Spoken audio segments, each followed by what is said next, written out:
नमस्कार दोस्तों, स्वागत है फिर से। दोस्तों, हम इस वीडियो में पिछले वीडियो की चर्चा को आगे बढ़ाएंगे, जहां हमने क्रिएटिविटी के एस्पेक्ट, सृजनात्मकता के एस्पेक्ट को लाया था और हमने देखा था कि सृजनात्मकता, क्रिएटिविटी जो बिल्कुल नहीं हो, वो भी इसी गहराई, इसी परसेप्शन, सत्य, ईश्वर, ब्रह्म वहीं से आती है। तो दोस्तों, जो जो बिल्कुल ही नया है, जो रिपीटेटिव नहीं है, वो उसको प्रकट होने के लिए वो गहराई ही चाहिए। अन्यथा जो परंपरा या ट्रेडिशंस के दबाव में आकर या उसकी प्रेरणा में आकर जो भी किया जा रहा है, वो कहीं ना कहीं एक यंत्र की तरह ही काम करेगा। दोस्तों, अगर हम इसे किसी और दृष्टिकोण से भी समझना चाहें तो हमने कई बार सत्य के कॉन्टेक्स्ट में चर्चा की है होलनेस की, कंप्लीटनेस की, और माया के संदर्भ में हमने बात की है फ्रैगमेंटेशन की। अगर हिंदी में कहें तो जो होल है, जो पूर्ण है, और माया अपूर्ण है। अपूर्ण का मतलब ही यही है कि कुछ और की चाह होना, क्योंकि वो सिस्टम पूर्ण नहीं है। अगर वो सिस्टम पूरा काम कर रहा है तो मतलब उसके सारे कलपुर्जे जगह पर हैं, तभी हम उसे पूर्ण कहते हैं। तो अगर हम खुद का मानव शरीर लें, खुद का साइकोलॉजिकल स्ट्रक्चर लें, या खुद को लें, जिसे भी हम मैं कहते हैं उसे हम लें, तो हम ये कह सकते हैं कि वो अपूर्ण है। क्योंकि अगर वो पूर्ण होता तो वो इस रैट रेस में, इस अनंत दौड़ में नहीं होता। किसी भी तरह की वो दौड़ हो सकती है। वो दौड़ हो सकती है ज़्यादा पैसे की, ज़्यादा फेम की, वो दौड़ हो सकती है ईश्वर को पाने की। तो अपूर्णता तो स्वाभाविक रूप से मानव में भी है, और ये हमने देखा भी। हमने बहुत लंबी चर्चा इस पे करी है अपने पिछले वीडियोस में। तो उसको ना दोहराते हुए उस कॉन्टेक्स्ट में हम कैसे इस बात को समझें, तो अगर हम अपनी स्मृतियों में जाएं तो एक होलनेस, एक कंप्लीटनेस हमने कब महसूस किया होगा। शायद मेरे कुछ व्यक्तिगत अनुभव होंगे, आपके कुछ व्यक्तिगत अनुभव होंगे, लेकिन जो मिला जुला कर एक कंसेंसस है, जो वो ये है कि शायद अलग अलग समय में जब आप बड़े हो रहे होते हैं, बालक जब किशोरावस्था में जा रहा होता है, तो उस समय स्वाभाविक रूप से इन्फैचुएशन उस समय लोग उसे प्रेम कह देते हैं। लेकिन कहीं ना कहीं ये भावना कमोबेश शायद हर व्यक्ति में अलग अलग स्तर पर आई होती है। मैं किसी और तरह का भी उदाहरण ले सकता था, लेकिन वो शायद ज्यादा व्यक्तिगत हो जाता। अगर मैं कहूं कि वो भावना मुझे किसी यौगिक क्रिया से आई है, आपको शायद किसी पूजा पाठ से आई होगी। लेकिन ये जो भावना है, जो किशोरावस्था में एक सामान्य किशोर अनुभव करता है, और इसी से प्रेरित होकर पूरी फिल्म इंडस्ट्री खड़ी हुई है, और इसे प्रेम का नाम दे दिया गया है। लेकिन अगर हम उस भावना को महसूस करना चाहें या उस भावना को समझना चाहें, तो ऐसा क्या है कि उस भावना में इतनी पकड़ होती है कि जो उस उम्र का जो बालक है, जो किशोर है या किशोरी है, वो सब कुछ छोड़ने को तैयार होते हैं। क्या हमने ऐसे किस्से नहीं देखे कि परिवार को छोड़ दिया, पढ़ाई लिखाई छोड़ दिया? ऐसे किस्से हमने देखे हैं। तो ये इंटेंसिटी क्या वजह है कि उस उम्र में आती है, उम्र के उस पड़ाव में आती है? क्या हम उसे ऐसे नहीं समझ सकते कि जो डेप्थ है, जो क्रिएटिविटी का जो डेप्थ है, जो गहराई है, जिसे हम कंपैशन भी कहते हैं, वो हमेशा से एक्सप्रेस होना चाहता है, लेकिन सामाजिक कंडीशनिंग में वो विकृत हो जाता है। तो ये जो विकृति आती है, वो स्वाभाविक रूप से एक बड़ी ही कंप्लीट सी फीलिंग होती है, जो शायद बड़ा ही कंप्लीट अनुभव कराती है, आप उसे जैसे भी कहना चाहें। और उस समय लगता है कि किसी और चीज की जरूरत नहीं, इसीलिए उसका एक्सप्रेशन ऐसा होता है कि वो हर चीज को छोड़ने को तैयार होता है, वो बालक या वो जो बालिका है। क्योंकि कहीं ना कहीं विकृति में ही सही, लेकिन कंप्लीटनेस का एक एक्सप्रेशन है, होलनेस का एक एक्सप्रेशन है कि उसे ये लग रहा है कि अब मुझे बस यही चाहिए। तो दोस्तों, और जब हम बड़े होते हैं तो फिर वो चीज़ धराशायी हो जाती है। वो 3-4 साल की बात है या जितने भी लंबा समय आप कह लें, क्योंकि वो एक विकृति में एक्सप्रेस हुई। वो एक्सप्रेस हुई लेकिन वो विचारों के जंजाल में, वो सामाजिक कंडीशनिंग में, और समाज में सब कुछ आ जाता है। वो मूवीज आ जाते हैं, हमारे माँ बाप और हमारी संतान, सब कुछ आ जाता है। तो उस कंडीशनिंग, उस ट्रेडिशन में अब ये जो चीज़ है इन्फैचुएशन की, ये भी कहीं ना कहीं एक परंपरा बन गई, क्योंकि सिनेमा ने इसे इतना ज़्यादा दिखाया, लोगों ने इसके बारे में इतनी सारी बातें की। तो वो जो कंप्लीटनेस की फीलिंग जो उस समय शायद एक होलनेस का अनुभव करा सकती थी, वो विकृत होकर इस तरह की चीज़ों में रिड्यूस होकर रह गई। लेकिन दोस्तों, हमें देखना है कि जीवन के कौन ऐसे क्षण हैं, ऐसे कौन कौन से क्षण हैं जहां पे वो कंप्लीटनेस, जहां पे कंप्लीटनेस है, जहां पे होलनेस है, और जहां पे ऐसा महसूस हो कि बस और कुछ नहीं चाहिए। भले ही वो क्षणिक हो, बहुत ही क्षणिक हो, शायद वो सेकंड्स का एक्सपीरियंस हो या मिनटों का एक्सपीरियंस हो, वो मैटर नहीं करता दोस्तों। लेकिन अगर हम जीवन के उस क्षण में जाएंगे तो शायद हम व्यक्तिगत स्तर पर भी यही पाएंगे कि उसके पीछे ऐसा कोई ट्रिगर नहीं था, ऐसा कुछ नहीं था कि ऐसा कुछ मैंने किया और वो बस प्रकट हो गया। हालांकि अगर आप यौगिक क्रिया कर रहे हैं और यौगिक क्रिया के जरिए, ध्यान के जरिए आप उस आनंद की अवस्था में पहुंचते हैं, तो आप ये भले कहें कि मैंने योग किया इसीलिए मैं उस अवस्था में पहुंचा, लेकिन वो अवस्था जो है, वो अवस्था इसीलिए आई कि कहीं ना कहीं जो बंधन थे, जो कंडीशनिंग के बंधन थे, वो मुक्त हो पाए। भले ही एक क्षणिक या एक मोमेंट्री सा अनुभव था वो, तो उसको हम इसी इन्फैचुएशन की फीलिंग से देख सकते हैं दोस्तों। तो जो टीनेज में जो अनुभव होता है, जो बढ़ती उम्र में जो अनुभव होता है, वो क्यों होता है? वो एक हार्मोनल सिक्रीशन है।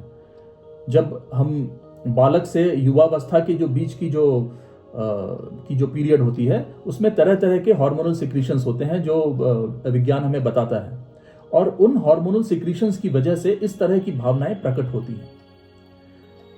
कहीं ना कहीं जो यौगिक क्रियाएं हैं, शायद हमारे महर्षि और प्राचीन जो ऋषि थे, वो मानव शरीर की सटलिटीज को बहुत गहरे से जानते थे।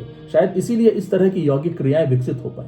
तो वो भी कहीं ना कहीं उन हार्मोन्स को इंस्टिगेट करते हैं, उन हार्मोन्स को हम कहें कि एक्टिवेट करते हैं, जो हमें एक आनंद की अनुभूति कराते हैं।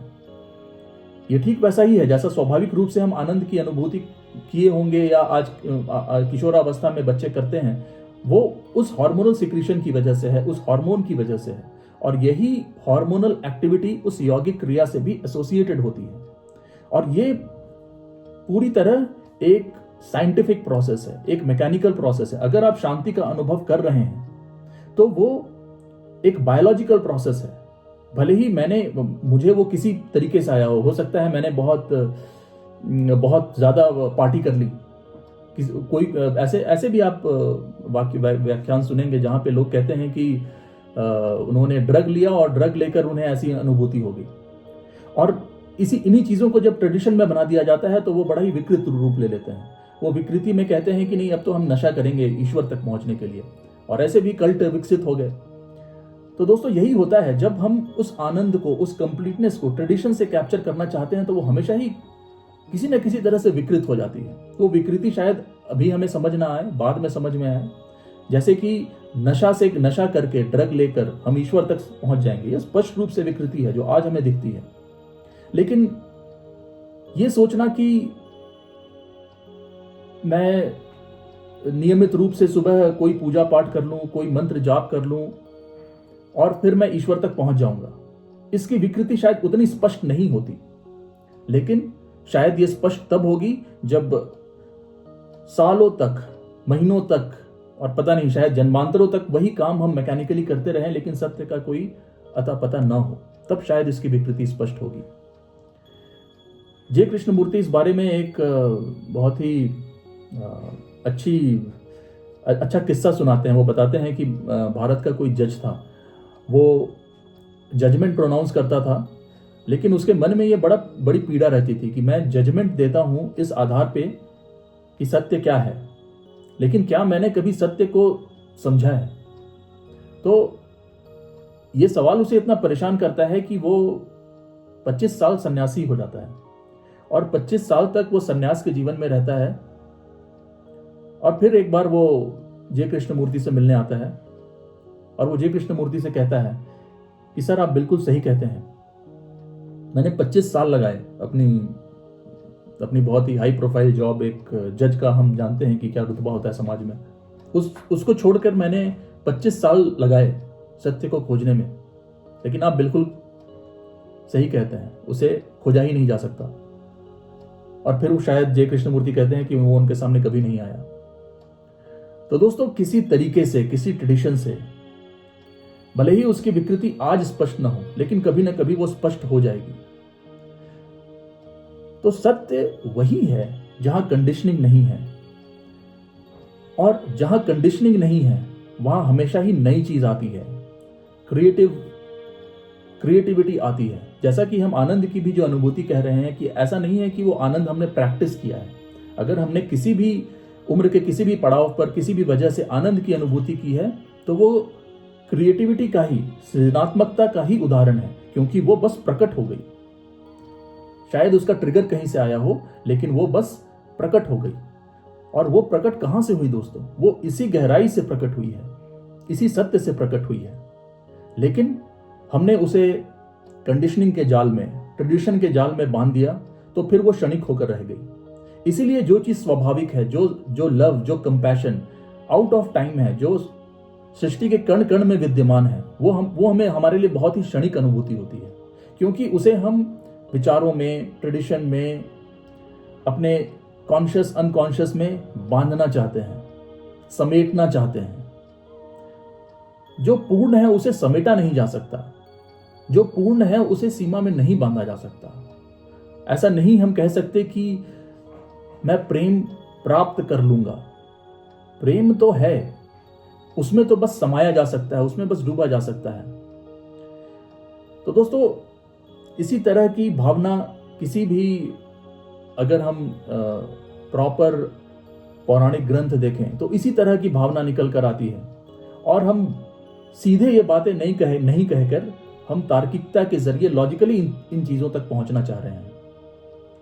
तो दोस्तों, इसी संदर्भ में हम अपने पौराणिक ग्रंथों को लेंगे और देखेंगे कि जिन थीम्स की हम बात कर रहे हैं वो थीम्स कैसे पौराणिक ग्रंथों में प्रकट होते हैं, कैसे वो बातें कही गई हैं, लेकिन शायद विचारों की विकृति में उनका हम कोई भी और मतलब निकाल लें। लेकिन अगर हम तार्किकता, लॉजिकली इन चीज़ों को देखें तो शायद ये बहुत ही स्पष्ट और अपने आप में कंप्लीट लगेंगी, ये जो भी वक्तव्य पौराणिक ग्रंथों में दिए गए हैं।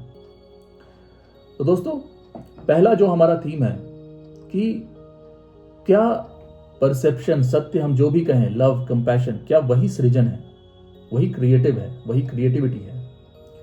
भगवत गीता में भगवान कृष्ण कहते हैं, अहम सर्वस्य प्रभवो मतः सर्वम प्रवर्तते, अर्थात मैं समस्त सृजन का स्रोत हूं, मुझसे सब कुछ प्रकट होता है। यह विचार हमें इस ओर इंगित करता है कि जो भी सृजन होता है वह केवल मैकेनिकल प्रोसेस तक सीमित नहीं है, बल्कि उसमें एक बियॉन्ड मैकेनिकल तत्व भी है, जहां पे सत्य, भगवान कृष्ण जो सत्य है, जो ईश्वर है, वो खुद ही कह रहे हैं कि मैं ही सृजन का स्रोत हूं, मुझसे ही सब कुछ प्रकट होता है। और इसमें हमने क्वांटम मैकेनिक्स का तो उदाहरण लिया ही है, जहां पे हमने देखा है कि कैसे ये संभावनाओं का ब्रह्मांड है, संभावनाओं का यूनिवर्स है। आप कौन सी संभावना चुनते हैं वैसे आप हो जाते हैं। शायद संभावनाएं अनंत हैं, जो भी संभावना हम चुने वही हमारा फ्यूचर स्टेट हो जाता है। तो ये कोई ऐसी भाग्यवादी सी चीज नहीं है कि हमारी किस्मत लिख दी गई है और हमें वैसा ही होना है। किसी ने किस्मत नहीं लिखी है, वो हमने ही लिखी है। शायद जन्म जन्मांतरों में हमने ही लिखी है अपनी किस्मत, और हम ही अपनी नियति तय कर रहे हैं। वो चयन हमारा ही है, भले ही वो चयन अवचेतन हो, भले ही वो चेतन अनकॉन्शियस हो, लेकिन वो चयन हमारा ही है। और दोस्तों, जब हम बात करते हैं कंपैशन की, करुणा हमने कहा समयातीत है, समय के बाहर है। तो उपनिषदों में तो कहा ही गया है, सत्यम शिवम सुंदरम, शिव ही सत्य है और शिव ही सुंदर है। सुंदरता का अर्थ यहाँ करुणा से ही है, कंपैशन से ही है। शिव ही सत्य है। यहाँ सत्य, शिव और सुंदरता का समन्वय केवल बाहरी नियमों से नहीं बल्कि आंतरिक करुणा और सत्य से उपजता है। ये करुणा जो है, करुणा से ही सत्य का बोध हो सकता है, शिव का बोध हो सकता है। करुणा कोई सीखी हुई प्रवृत्ति नहीं, यह टाइमलेस है। लेकिन जब कोई व्यक्ति इसे देखता है तब यह समाज और व्यक्ति को रूपांतरित करने में सक्षम हो सकती है। अगर कोई करुणा को देख ले, उसे परसीव कर ले, तो वह उस व्यक्ति को परिवर्तित कर सकती है और व्यक्ति से ही समाज बनता है और इससे समाज परिवर्तित हो सकता है। और हमने जो हमारे एक और थीम निकल कर आती है, क्या ये जो बियॉन्ड मैकेनिकल है, क्या उससे नया मस्तिष्क जन्म ले सकता है? क्योंकि वो क्रिएटिव है, वो सृजनात्मक है, तो क्या उससे नया मस्तिष्क, नया समाज जन्म ले सकता है? मांडुक्य उपनिषद कहता है, नान्तम प्रज्ञम न बहिष्प्रज्ञम न उभयतः प्रज्ञम। सत्य न बाहर है न भीतर है, यह समग्रता में है। ये न बाहर है न भीतर है, क्योंकि अगर हमने बाहर भीतर का द्वैत का डिवीजन ले आया तो हम उसे कोई पोजीशन दे रहे हैं, कोई प्लेस दे रहे हैं। लेकिन सत्य तो समग्र है, और अगर सत्य समग्र है, सत्य हर जगह है, सत्य में कोई डिवीजन नहीं है, तो उसी सत्य से अगर ये मस्तिष्क जन्म ले सकता है, क्रिएट हो सकता है, और यही मस्तिष्क खुद को जकड़ सकता है विचारों के जंजाल में, तो यही मस्तिष्क एक नया मस्तिष्क क्यों नहीं बन सकता? जब ये मस्तिष्क प्रकट हो सकता है तब कोई और मस्तिष्क भी प्रकट हो सकता है जो शायद कंडीशनिंग से फ्री हो। अगर परसेप्शन लॉस्ट हो जाए, अंतर्दृष्टि लुप्त हो जाए, तो हम ट्रेडिशन के, परंपरा के जाल में खुद को उलझा लेते हैं। हम ट्रेडिशन को, परंपरा को जीवन निर्वाह के खूबसूरत तरीके से ज्यादा समझने लगते हैं, सत्य तक पहुंचने का मार्ग समझने लगते हैं। यही नोशन हमें साइंस में लॉ ऑफ एंट्रोपी देती है, और एंट्रोपी का यही मतलब है कि कोई भी जो सिस्टम है वो समय के साथ हमेशा ज़्यादा डिसऑर्डर होती है। जैसे कि अगर आप एक ग्लास को ले लें और वो ग्लास शायद व्यवस्थित है, व्यवस्था के एक ऑर्डर में है, लेकिन शायद अगर हम उसे छोड़ दें अनंत काल तक तो वो अव्यवस्थित ही हो जाएगी। अव्यवस्थित होने का मतलब कि शायद किसी आंधी में, किसी हवा के किसी प्रभाव में वो टूट कर बिखर जाए। अगर ऐसा कुछ ना भी हो तो उसमें एक स्वाभाविक सा डिके होगा, वो अपने वर्तमान अवस्था से ज़्यादा डिसऑर्डर हो जाएगी। तो चाहे कोई भी सिस्टम हो, अगर उसमें उसको अगर ऐसे ही छोड़ दिया जाए तो वो डिसऑर्डर ही होती है। और उसे ऐसे ही छोड़ने का मतलब हुआ कि उसका परसेप्शन ना करना। ये तो एक वैज्ञानिक उदाहरण हमने लिया कि कोई भी सिस्टम को अगर छोड़ा जाए तो वो समय के साथ डिसऑर्डर ही होती है। लेकिन अगर समय के बाहर जो परसेप्शन है उसकी बात करें तो ही सत्य है। और इसीलिए हम कहते हैं कि अगर अंतर्दृष्टि का अभाव हो तो फिर ये किसी फिजिकल प्रोसेस की तरह ही काम करेगी और वो शायद समय के साथ ज़्यादा डिसऑर्डर हो जाएगी। तो इसीलिए हम देखते हैं कि ट्रेडिशन जो है वो समय के साथ ज़्यादा विकृत होने लगता है। तो क्या विचार और समय को रुकना होगा?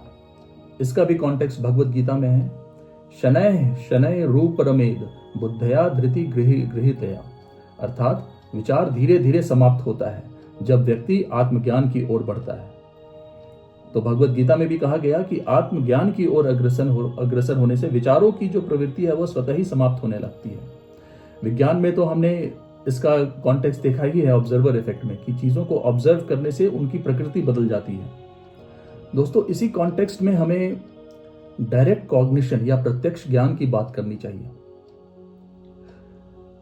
प्रत्यक्ष ज्ञान का अर्थ होता है सीधा अनुभव या सीधी अनुभूति। भारतीय दर्शन में विशेष रूप से न्याय, वेदांत और योग दर्शन में प्रत्यक्ष ज्ञान के प्राथमिक और सर्वोच्च स्रोत, प्रत्यक्ष ज्ञान को प्राथमिक और सर्वोच्च स्रोतों में से एक माना गया है। ये डायरेक्ट ज्ञान को अंग्रेजी में या न्यूरोसाइंस में डायरेक्ट कॉग्निशन भी कह सकते हैं। प्रत्यक्ष ज्ञान का अर्थ है वो ज्ञान किसी भी एक्टिविटी के बिना, किसी मेडिटेशन के बिना, किसी बाहरी व्याख्यान के बिना, या बिना किसी मानसिक अवधारणाओं के सीधा प्रकट होता है। इसे सामान्य बौद्धिक या विचार प्रधान ज्ञान से अलग माना जाता है, क्योंकि इसमें किसी अवधारणा, किसी कॉन्सेप्ट, किसी लैंग्वेज या किसी मेमोरी की आवश्यकता नहीं होती। तो प्रत्यक्ष ज्ञान और डायरेक्ट कॉग्निशन को हम यहाँ पे क्यों इसकी चर्चा कर रहे हैं?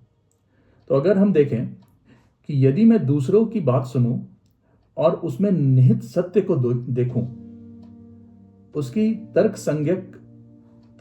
संगत व्याख्या नहीं बल्कि सीधे उस सत्य को देखूं, तो यही बात हमने कही कि उसकी रैशनलाइजेशन, उसकी तार्किकता नहीं बल्कि कही गई बात की सत्य को देखना। इस बिंदु में प्रत्यक्ष ज्ञान की अवधारणा पूरी तरह लागू होती है। प्रत्यक्ष ज्ञान या जिसे हम डायरेक्ट कॉग्निशन कह रहे हैं। जब हम किसी सत्य को मात्र तर्क या परंपरा से समझने की कोशिश करते हैं तो यह बौद्धिक या इंटेलेक्चुअल स्तर तक सीमित होकर रह जाता है, लेकिन सत्य जब सीधे देखा जाता है तब यह प्रत्यक्ष ज्ञान बन जाता है। जैसे यदि कोई आपको कहे कि समय और विचार को रुकना चाहिए, जो हम कह रहे हैं कि थॉट और टाइम को रुकना चाहिए, तो आप इसे केवल तर्क या परंपरा के आधार पर ग्रहण करते हैं तो यह अधूरा ज्ञान होगा। लेकिन यदि आप प्रत्यक्ष रूप से देख सकें कि कैसे आपका विचार समय से बंधा हुआ है और कैसे यदि विचार ठहर जाए तो अनुभूति कितनी गहरी होती है। हम सब ने यह देखा है कि अगर जिसे भी हम परम आनंद या शांति का अनुभव कहते हैं वो वही है जहां पे विचार हस्तक्षेप नहीं करते। तो अगर हम इसे प्रैक्टिस न करें बल्कि अपने जीवन की, इसीलिए हमने वीडियो के शुरुआत में जीवन के उन क्षणों को स्मृति में लाना चाहा जब ये अनुभव कंप्लीट हो, पूर्ण हो, तभी शायद उस चीज को प्रत्यक्ष देखने का कोई नोशन हमें मिल सके। तो दोस्तों, इसीलिए इसमें ये जो भी बातें हैं, इसमें न बात इसको आदत बनाने की है, न बात इस पे मेडिटेट करने की है, न बात इसमें न बात इसको किसी परंपरा के रूप में लेने की है। बात सिर्फ उस डायरेक्ट परसेप्शन की है, उस या डायरेक्ट कॉग्निशन जो हम कह रहे हैं, और वो खुद को देख कर ही आ सकता है। हो सकता है कि उम्र के साथ हम बहुत मैकेनिकल हो जाते हैं और बस अपने दैनिक काम में ही फंसे रहते हैं, तो वो मैकेनिकल प्रोसेस हमारे ऊपर बहुत हावी हो जाता है। लेकिन फिर भी हमारी स्मृतियों में वो क्षण तो होंगे ही, जो क्षण परम आनंद के थे। हम देखें उन क्षणों को कि कैसे वो प्रकट हो गए, लेकिन उन्हें इस तरह से न देखें कि वो किसी एक्टिविटी की वजह से प्रकट हो गए। मैंने कुछ किया उसके पहले इसलिए वो प्रकट हो गया, क्योंकि हम फिर उस एक्टिविटी को दोहराना चाहेंगे और फिर वो प्रकट नहीं होगा, क्योंकि क्रिएटिव जो है वो मैकेनिकल प्रोसेस से नहीं आ सकता। सृजन सत्य से ही संभव है, सृजन ईश्वर से ही संभव है, सृजन किसी मशीन से संभव नहीं। दोस्तों, इस बात के साथ इस व्याख्यान का अंत करते हैं। अगले वीडियो में जल्द ही मिलते हैं। धन्यवाद।